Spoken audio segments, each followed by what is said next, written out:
Who wants to be a millionaire? Hey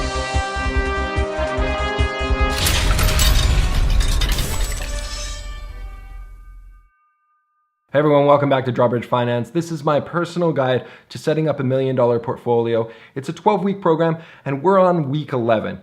Week 11's task is super simple.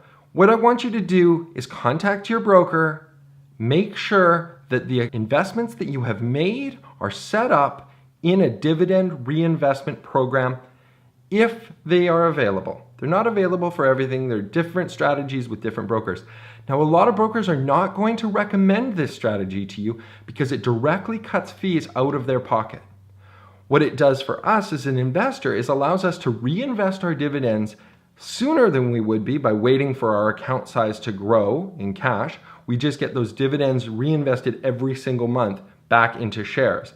It also cuts out almost all of the fees associated with purchasing those new stocks. So your account is growing faster investment-wise and you're reducing fees. Two things that benefit the investor, not so great for the broker, so they won't always tell you about this. And that's super important that you follow up and just make sure that each of the investments that you made is registered for the DRIP program, Dividend Reinvestment Program, if possible.